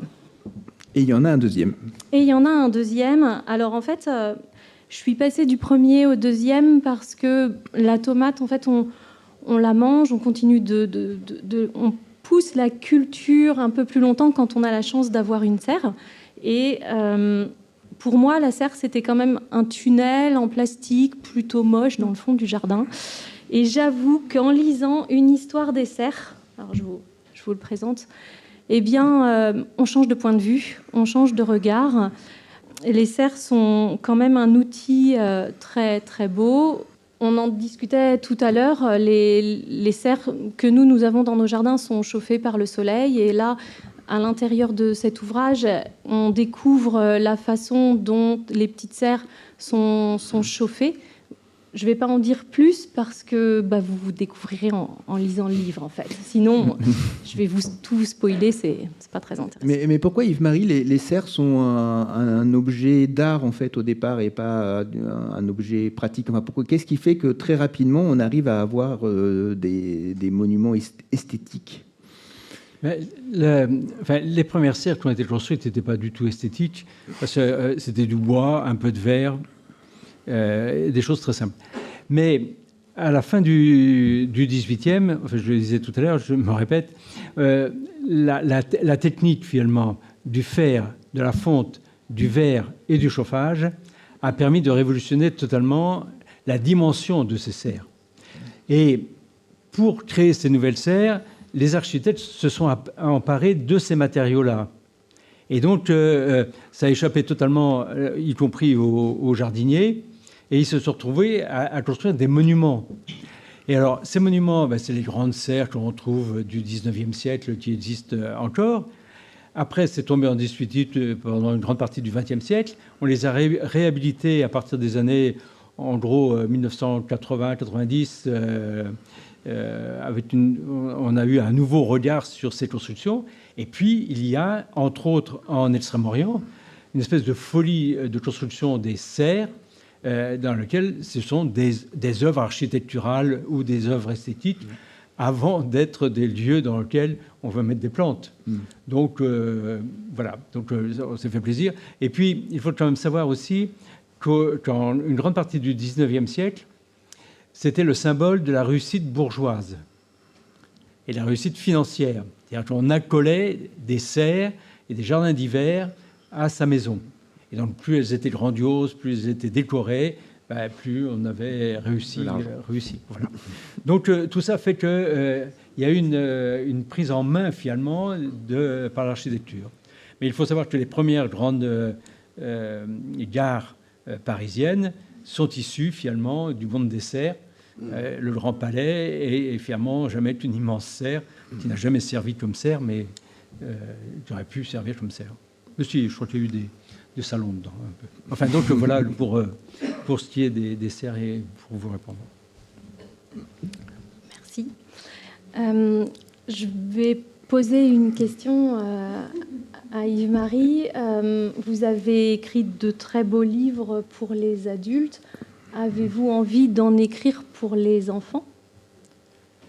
Alors, c'est pas que je n'ai pas envie, c'est que je pense que je n'ai pas la capacité d'écrire pour les enfants.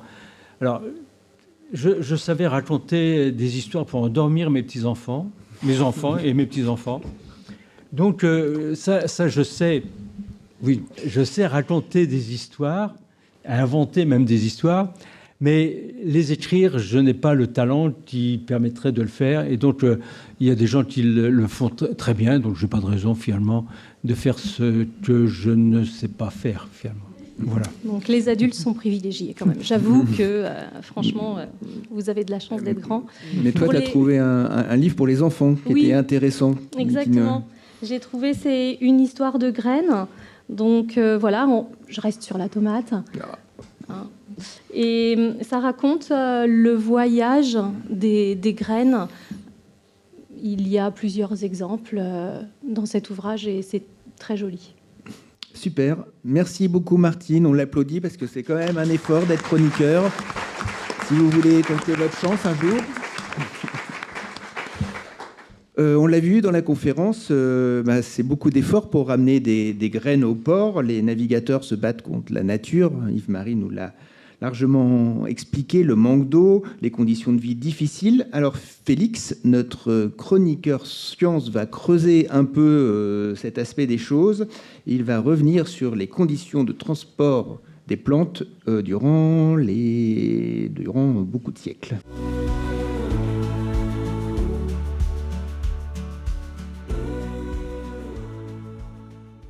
Alors quand on parle de voyage des plantes, il faut quand même bien se concentrer sur une chose, c'est le transport et le moyen de transport. Le moyen de transport principal, à l'époque des grandes explorations et du voyage de ces plantes, c'est le bateau. Et pas n'importe quel bateau, ça va être des flûtes, des frégates, des galions et d'autres trois-mâts plus ou moins fameux. On connaît un petit peu ce type de moyen de transport, par exemple l'Hermione, qui est une reconstitution qu'on a souvent vue. Mais il y a un aspect qu'on oublie quand même assez souvent avec ces navires, c'est que par exemple aujourd'hui, l'Hermione est manœuvrée par un équipage d'à peu près 80 marins. Mais à l'époque, il y avait plus de 300 personnes à la manœuvre sur ce type de bateau. C'est-à-dire qu'un navire comme celui-là, il était très densément peuplé. Et puis, il y avait d'autres choses dans le bateau. Voilà, il y avait des vivres qui étaient chargés à bord, de l'eau, il y avait également, évidemment, de l'artillerie, puisque c'était des navires armés pour faire la guerre, c'était un petit peu plus dangereux, on va dire, de se baladaient à travers le monde. Puis il y avait aussi du bois de charpente, enfin il y avait beaucoup de choses. Et puis évidemment, il y avait quelques animaux qui pouvaient être présents, quelques poules, des rats qui étaient présents également à l'intérieur. Donc il faut s'imaginer un milieu qui est quand même extrêmement dense, extrêmement, comment dire, emmêlé, quoi. C'est difficile de s'y retrouver, très dense, très difficile de se repérer à l'intérieur. Et en plus de ça, les marins partent pour un long trajet. Il faut se rendre compte que pour aller jusqu'aux Antilles, il va vous falloir 1 mois. Pour aller jusqu'à la Réunion, il va vous falloir à peu près 2 mois. Donc, c'est quand même vraiment très dense. Mais pour autant, les navires ont obligation de ramener des plantes, ou du moins une partie d'entre elles. Par exemple, en 1926, il y a une ordonnance royale pour les navires qui quittent Nantes qui dit « Tous les capitaines qui navigueront à l'étranger se doivent de ramener des plantes, ou du moins des graines ». Mais le problème, c'est que beaucoup de plantes ne peuvent pas forcément, ou alors on ne les connaît pas encore assez bien, être ramenées sous forme de graines, rhizomes ou autre forme, on va dire, dormante. On doit donc les ramener sous forme de plants. Et comme il était déjà expliqué, c'est pas toujours simple de maintenir des plantes sur un bateau. Parce qu'il y a vraiment cette nécessité de les maintenir sur le pont et demander au capitaine d'avoir une place sur le pont du navire, ça se négocie et ce n'est pas toujours évident pour avoir une place ensoleillée. Mais dès qu'on est sur le pont, il y a les embruns et le sel, c'est vraiment le pire ennemi des plantes. Donc, évidemment, des moyens de transport sont imaginés. Il y a pas mal de caisses qui sont fabriquées. Alors, différentes formes, à chaque fois avec des renforts sur les côtés, des grillages pour éviter de se faire grignoter par les rats. On va avoir des petites aérations, on va avoir de la mousse pour enrober les racines et éviter qu'elles se dessèchent. Mais quand même, dans beaucoup de cas, c'est vraiment problématique et la plupart des plantes arrivent mortes. Et donc, comme il en a été question tout à l'heure, il y a quand même une petite révolution qui intervient. Elle se déroule à peu près en 1830. Et c'est un docteur londonien qui s'appelle Daniel Ward qui a une idée, parce que lui, il veut protéger ses fougères de la pollution londonienne, parce que c'est très pollué à cette époque. Et tout ça part d'un constat qu'il a fait. Donc le constat qu'il a fait, c'est que c'est quelqu'un qui s'intéresse vraiment à la nature et qui s'intéresse entre autres aux papillons. Et dans un de ces petits flacons, un bocal fermé dans lequel il a mis des cocons, il se rend compte qu'il y a une spore de fougère qui a germé. Et de là, ça fait germer une idée dans son esprit. Il se dit, effectivement, pour transporter les plantes, la solution, c'est peut-être ça, c'est de les mettre dans une boîte étanche et vitrée. Et donc, il a réfléchi à une caisse qu'il appelle, de manière très humble, la caisse de Ward. Et cette fameuse caisse est donc vitrée, et surtout étanche. C'est vraiment le mot-clé, ce qui va permettre, c'est un petit terrarium, et c'est vraiment ça qui va être une petite révolution, puisque ça va permettre de transporter les plantes. Pour tester son hypothèse, ce qu'il va faire, c'est qu'il va prendre des fougères, différentes herbes, qu'il met dans 2 caisses, et il les envoie en Australie. Le voyage dure 6 mois, et victoire, quand la caisse arrive en Australie, les plantes sont vivantes. Du coup, on enlève les fougères, on met des plantes d'Australie, on les renvoie, et on découvre, ou du moins on peut observer en Europe des plantes venues d'Australie. Ça a l'air d'être assez simple finalement. Enfin, ça n'a pas l'air d'être très compliqué comme invention. C'était la bonne idée, celle qu'il fallait avoir. Visiblement, et ça c'est resté, et puis ça a été développé derrière, puisque ces caisses servaient aussi dans les salons pour exposer des plantes comme les orchidées ou d'autres plantes tropicales. Donc c'était vraiment une idée simple, jolie, mais qui fait rêver. Yves-Marie, pourquoi elle n'est pas venue plus tôt, cette idée? Bon, il y a 2 choses. Premièrement, il fallait maîtriser le verre. Et le verre, on le maîtrise tout au début du 19e, et donc on ne pouvait pas mettre de verre sur des caisses pour transporter. L'autre chose, il fallait, je dirais, avoir un don d'observation, ce qui a été le cas de Nathaniel Ward, qui était de faire la liaison finalement entre une plante qui pousse dans un bocal fermé dans lequel il n'y avait mis ni eau ni air, en fait il était vraiment bouché, et surtout de laisser la plante suffisamment longtemps pour voir comment elle se comporte.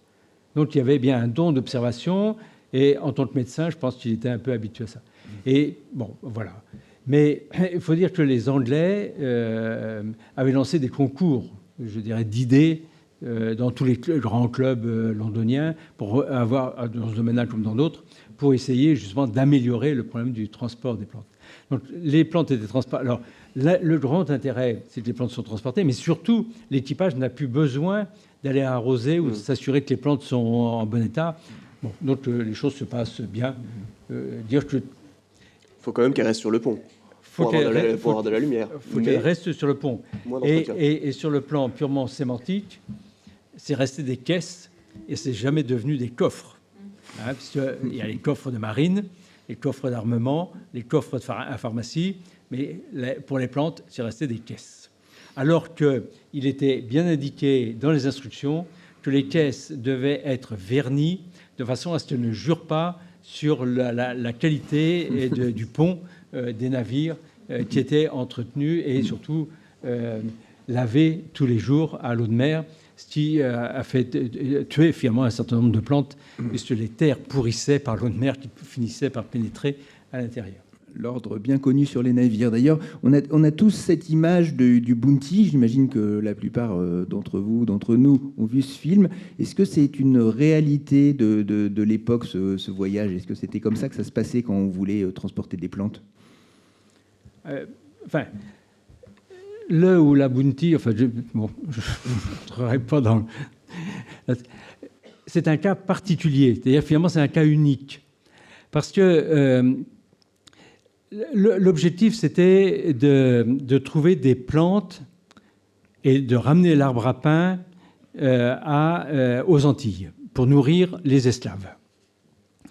Celui qui avait repéré l'arbre à pain, c'était Bougainville lorsqu'il est passé, je dirais, par Tahiti. Et puis il en avait mangé en Indonésie, etc. Là, le grand problème, c'est que l'arbre à pain, comme c'était une plante domestiquée depuis des dizaines de milliers d'années, les fruits n'avaient pas de graines. Donc on ne pouvait pas transporter des graines. Donc il fallait transporter des pieds vivants. Donc lorsque le Bounty est parti, les Anglais ont, là aussi, ils ont modifié tous les ponts arrière du bateau.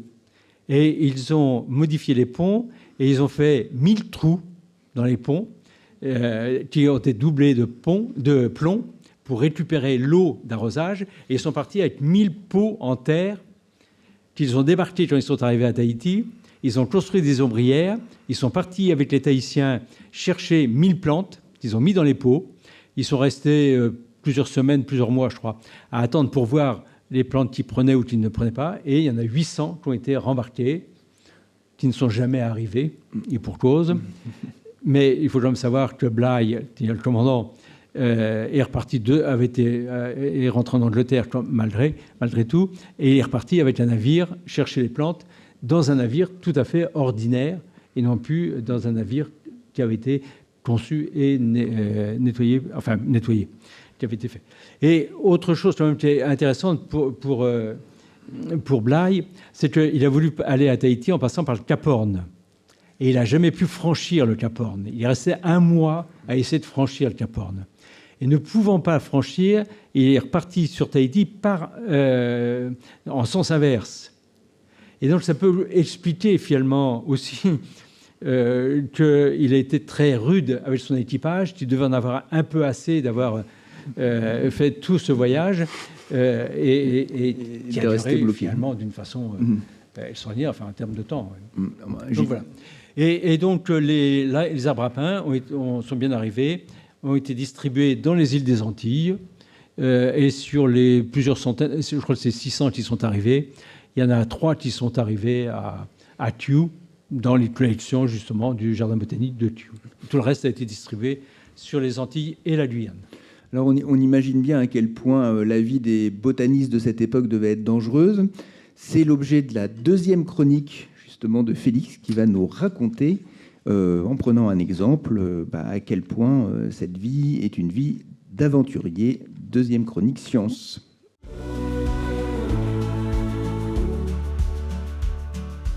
Alors c'est vrai que la botanique, c'est vraiment un monde à part, et moi j'ai trouvé une définition qui m'a quand même beaucoup plu, qui est la définition, qui m'a fait sourire du moins, qui est la définition d'Alphonse Karr, qui est un journaliste français, qui a défini la botanique comme l'art de sécher les plantes entre des feuilles de papier et de les injurier en grec et en latin. Donc on pourrait imaginer ça un petit peu morne, dit comme ça, mais c'est loin d'être le cas, parce que la botanique de terrain, elle, c'est vraiment toute une aventure. Il faut imaginer que les naturalistes, en plus du XVIIe et XVIIIe siècle, avaient souvent d'autres fonctions. Par exemple, ils allaient être médecins à bord. Donc imaginez-vous vous faire soigner à bord par quelqu'un qui aime mettre des plantes entre des feuilles de papier. Bon voilà, c'est pas particulier. Il y avait également des missionnaires et il y avait également des espions qui étaient aussi botanistes. Et il y en a un bien particulier qui est espion et voleur.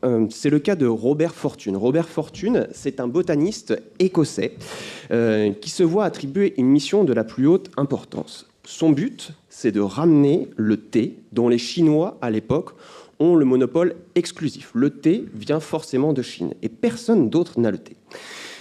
Le problème, c'est que pour se rendre en Chine, c'est très compliqué pour les Européens et certaines régions, dont celle où pousse le thé, le fameux Camellia sinensis, sont totalement interdites aux Européens sous peine d'emprisonnement, voire peine de mort. Mais qu'importe, Robert Fortune, c'est un botaniste expérimenté, il connaît déjà le terrain, et en 1848, il fait ses bagages et se rend donc dans les provinces du sud de la Chine où pousse ce précieux camélia. Pourquoi est-ce qu'il y va lui-même et pourquoi est-ce qu'il n'envoie pas quelqu'un d'autre? Il ne demande pas, par exemple, il ne mandate pas des Chinois, peut-être corrompus, pour aller chercher ces fameux plants. C'est assez compliqué et il y a déjà eu des tentatives qui se sont soldées par un échec. Le premier cas, ce sont bien des camélias qui ont été envoyés, mais des camélias japonica et donc des camélias sinensis. Et le camélia japonica, c'est le camélia d'ornement que l'on voit dans nos jardins. Vous pouvez essayer de faire du thé avec, ce ne sera pas la même chose. Donc, il est toxique. Hein. Voilà. N'essayez c'est pas, une alors. mauvaise Voilà, idée. Donc c'est un camélia, mais ce n'est pas le même camélia. Donc c'est pour ça que Monsieur Fortune, qui porte bien son nom, décide de se rendre donc dans le sud de la Chine. Mais c'est vraiment toute une aventure parce qu'il va falloir qu'il se fasse discret, il va falloir qu'il se fonde dans le décor. Donc première chose qu'il va faire, il va se grimer en quelque sorte en mandarin. Il se rase la tête, il se met une fausse... C'est la photo voilà, qu'on voit c'est lui ici. qui est au centre de l'image qu'on voit.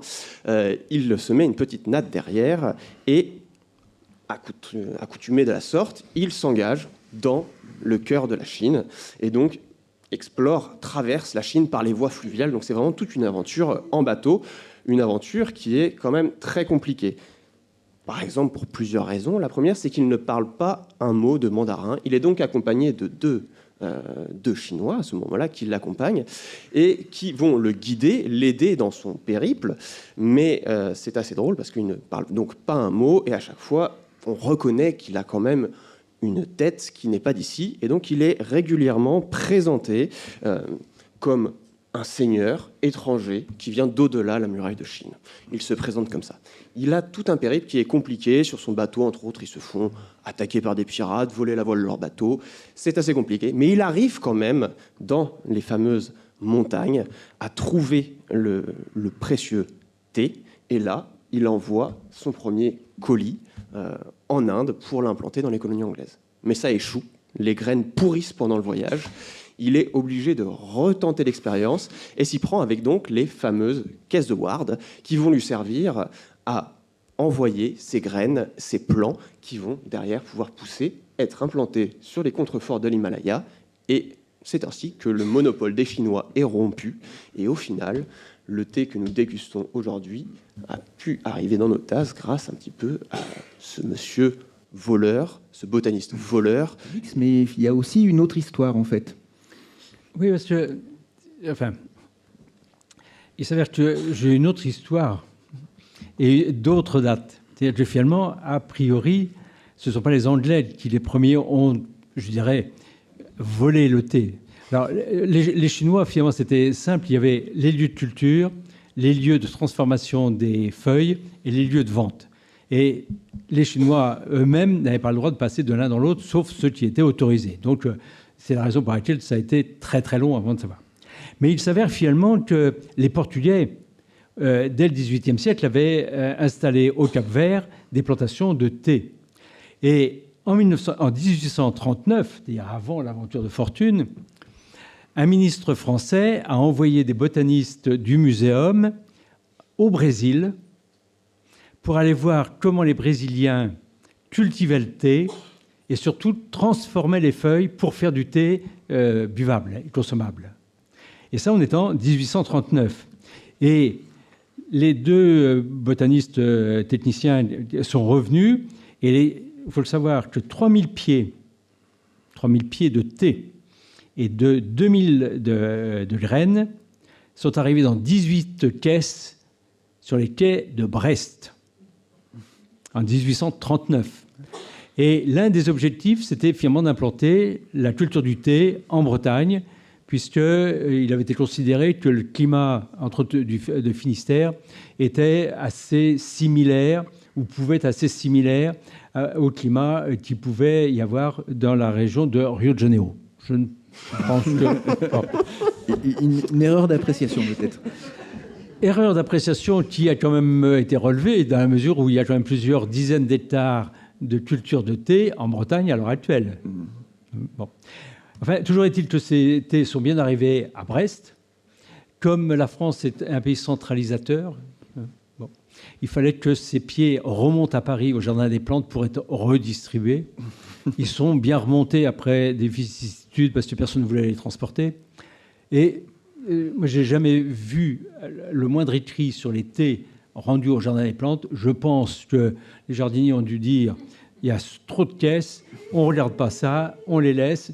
Et je crois que tous les thés sont morts de leur belle mort, faute d'entretien au Jardin des Plantes dans les années 1840. Bon, voilà, on a peut-être raté... Fin de cette belle histoire.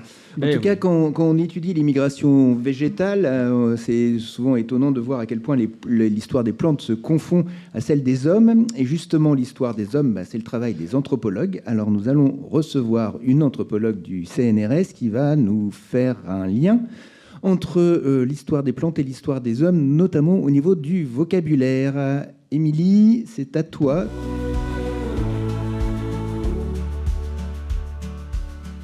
Bonjour Émilie. Bonjour Ludovic. Selon toi, quel lien peut-on faire entre migration humaine et végétale alors ?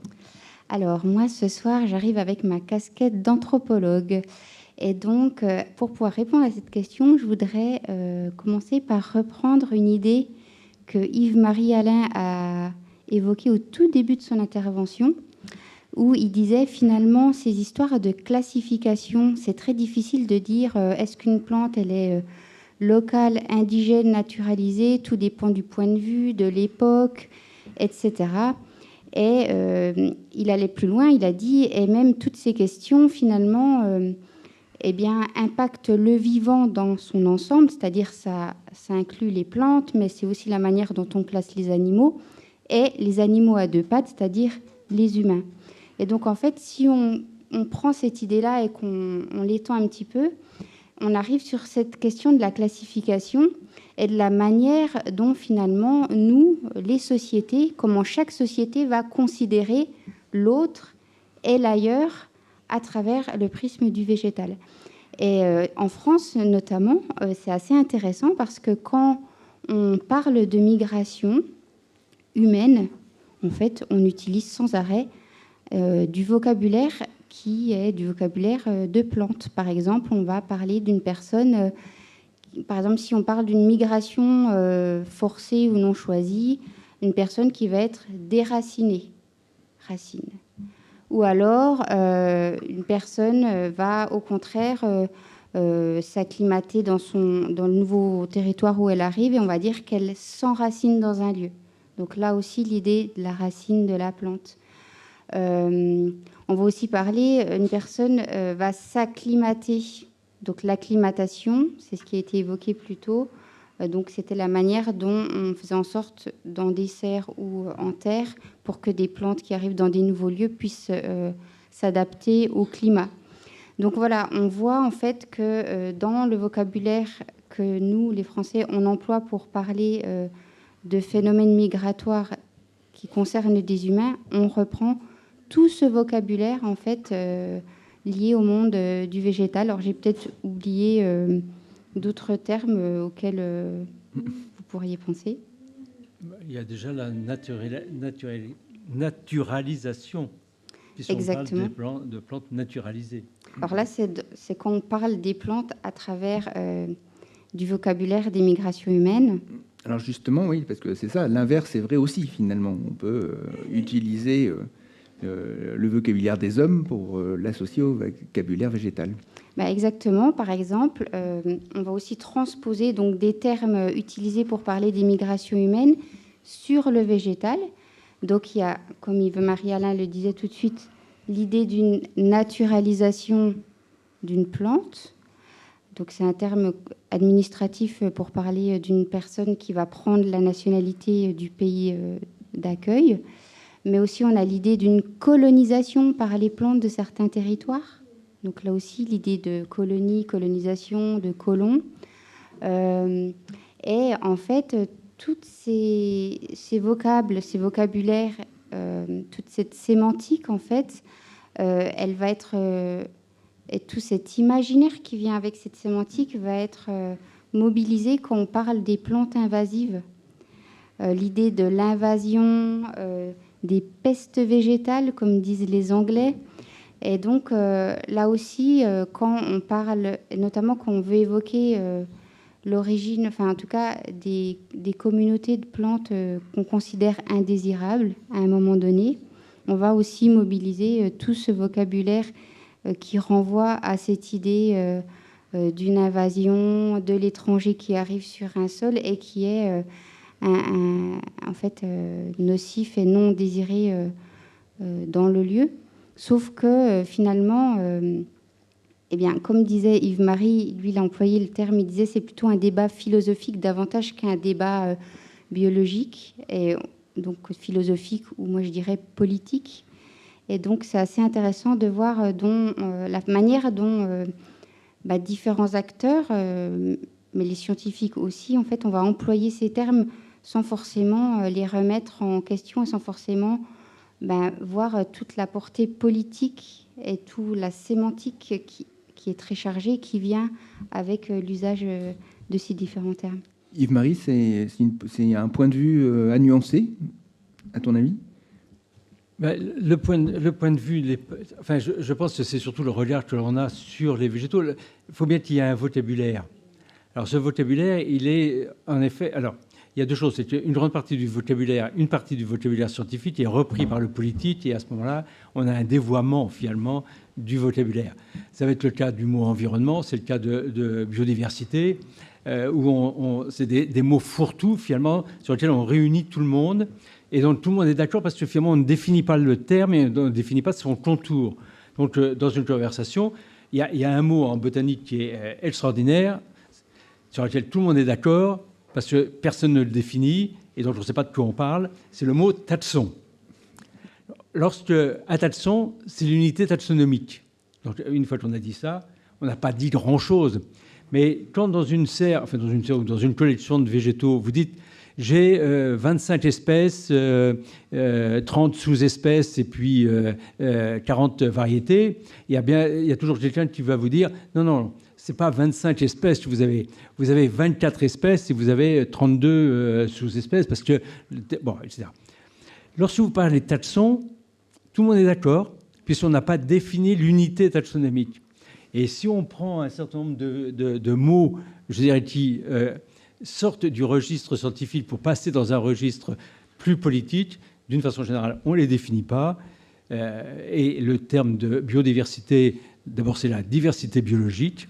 La diversité biologique, je rappelle que scientifiquement, c'est 3 niveaux qui doivent être pris en compte. C'est le niveau génétique, le niveau des espèces et le niveau des habitats. C'est-à-dire finalement qu'un végétal, c'est 3 composantes. C'est un patrimoine génétique qui est relié à une espèce et qui est relié à un monde plus complexe dans lequel on a des végétaux et des animaux et tout le reste. Donc voilà un petit peu... Bon. Mais c'est vrai qu'on peut en discuter longtemps. Merci en tout cas à vous d'être venus. Merci Yves-Marie d'avoir participé à ce débat intéressant.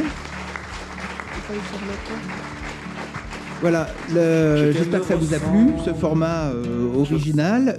C'est pas fini. Après, là, il va y avoir le générique, mais après, il y a un concert à ne pas manquer avec Miel Canella, une chanteuse argentine vraiment très talentueuse, vous allez voir.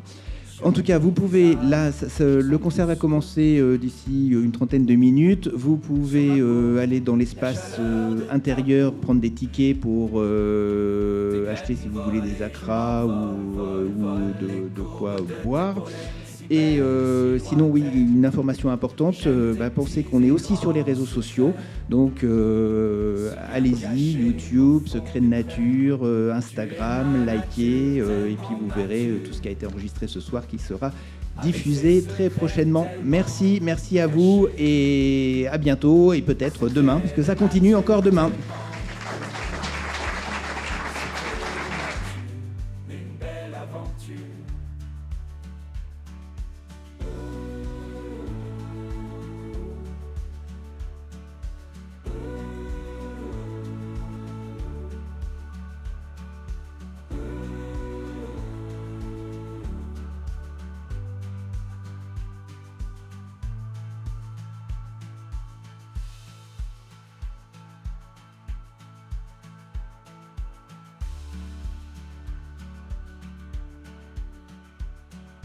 Je veux qu'elle me ressemble, je veux qu'on s'assemble, rien qu'elle et moi, pour un jour ou pour des mois.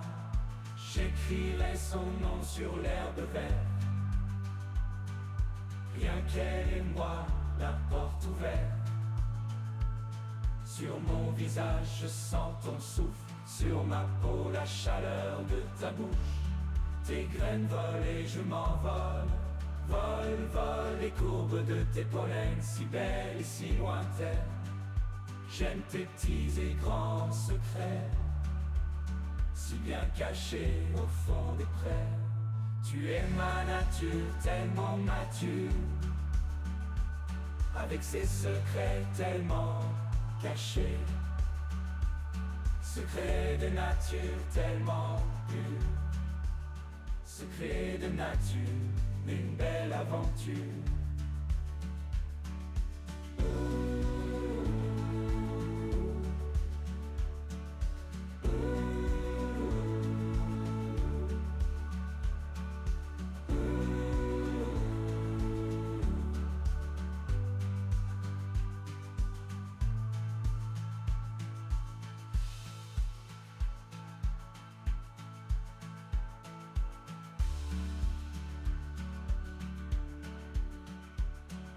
Je veux qu'elle me ressemble, je veux qu'on s'assemble, rien qu'elle et moi, pour un jour ou pour des mois.